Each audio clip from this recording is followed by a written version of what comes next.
بسم اللہ الرحمن الرحیم۔ مومن قوم کے اکثر دیہاتوں میں ایک خاص قسم کا برقع رائج ہے جس کو گول برقع کہتے ہیں۔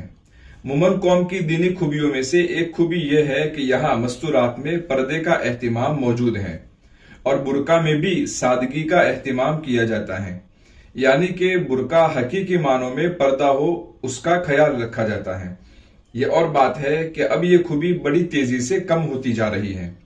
ایک وہ وقت تھا کہ قریب تمام مستورات گول برقع پہنتی تھی، اور عام طور پر جو برقع رائج ہے جس کو عربی برقع یا حجاب کہتے ہیں وہ مومن قوم میں معیوب سمجھا جاتا تھا اور اس کو فیشن سمجھ کر اس سے دوری رکھی گئی تھی۔ لیکن اب یہ عربی برقع یا حجاب مومن قوم میں بڑھتا جا رہا ہے۔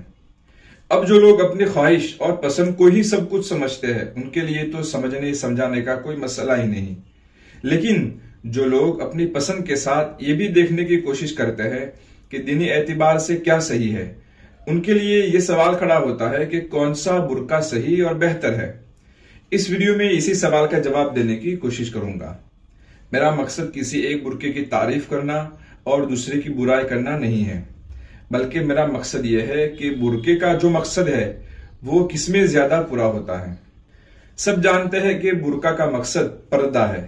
اس مقصد کے لیے شریعت نے کوئی خاص شکل کا یا خاص ڈیزائن کا برقع لازم نہیں کیا ہے، بلکہ عام الفاظ میں حکم دیا ہے۔ جیسے کہیں تو قرآن پاک میں فرمایا ہے کہ عورتیں اپنے اوپر چادر ڈال دیا کرے، کہیں فرمایا کہ دوپٹہ ڈال دیا کرے، یا یہ فرمایا کہ اپنی خوبصورتی کو ظاہر نہ کرے۔ باقی اس حکم کو پورا کرنے کے لیے برقع کس طرح کا ہونا چاہیے وہ لوگوں پر چھوڑ دیا۔ اس سے یہ بات واضح ہو گئی کہ گول برقع کوئی شرعی چیز نہیں ہے، یعنی شریعت نے اس شکل و صورت میں برقع اڑنے کا حکم نہیں دیا ہے۔ اس سے دو باتیں واضح ہو گئی۔ ایک تو یہ کہ اگر گول برقع میں بھی پردے کا مقصد پورا نہیں ہوتا ہے تو اس کو درست کرنا ضروری ہوگا۔ دوسری بات یہ کہ اگر کوئی عورت کسی اور برقع میں مکمل پردے کا لحاظ کرتی ہے تو اس کو صرف اس وجہ سے برا جاننا کہ اس نے گول برقع نہیں پہنا ہے یہ بھی درست نہیں ہے، کیونکہ گول برقع شریعت کا مقرر کیا ہوا نہیں ہے۔ البتہ گول برقع مومن قوم کی پہچان بن گیا ہے اور یہ ہماری تہذیب اور کلچر کا حصہ بن گیا ہے۔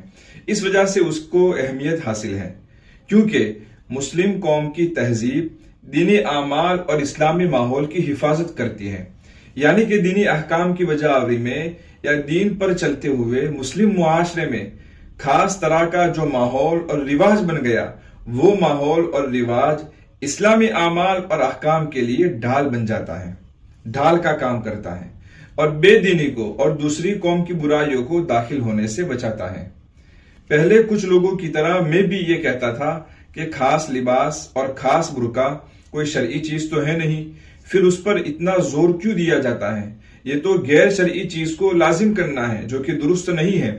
لیکن پھر مفکر اسلام حضرت مولانا علی میاں ندوی رحمۃ اللہ علیہ کی کسی تحریر میں مجھے یہ ملا تھا کہ مسلم قوم کی تہذیب اور کلچر کو بھی بچانا ضروری ہے، کیونکہ اس کی وجہ سے اسلامی اعمال اور دینی احکام زندہ رہتے ہیں، اور قومی تہذیب کے بدلنے یا ختم ہونے کے بعد دینی اعمال و احکام میں کمزوری داخل ہونے میں دیر نہیں لگتی۔ وہ تحریر مجھے ابھی اس وقت ویڈیو بناتے وقت نہیں ملی، لیکن یہ نقطہ میں نے مولانا کی تحریر سے ہی جانا تھا۔ اللہ تعالیٰ ان کو بہترین بدلہ عطا فرمائے۔ تو بات یہ چل رہی تھی کہ گول برقع کوئی شرعی چیز نہیں ہے، لیکن ہماری تہذیب کا حصہ بن جانے کی وجہ سے اس کی اہمیت بڑھ جاتی ہے۔ اس نقطے کو ذہن میں رکھنا چاہیے۔ ابھی گول برقع کی اس خصوصیت کو ایک طرف رکھتے ہوئے اس کی جو کمزوریاں ہیں اس کو بیان کیا جاتا ہے۔ اس کی ایک کمزوری تو یہ ہے کہ اس میں آستین اور چہرہ نکالنے کے لیے شگاف ہوتے ہیں، وہاں سے اندر کا کپڑا نظر آ جاتا ہے، اور جب اس میں سے ہاتھ باہر نکالے جاتے ہیں تو عورت کا ہاتھ اور اندر کا کپڑا نظر آ جاتا ہے۔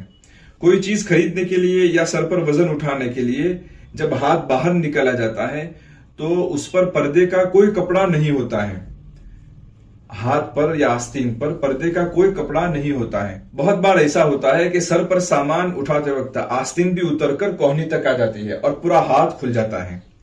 تو ایک کمزوری تو یہ ہوئی کہ اس میں ہاتھوں کے لیے برقع کی کوئی آستین نہیں ہوتی ہے۔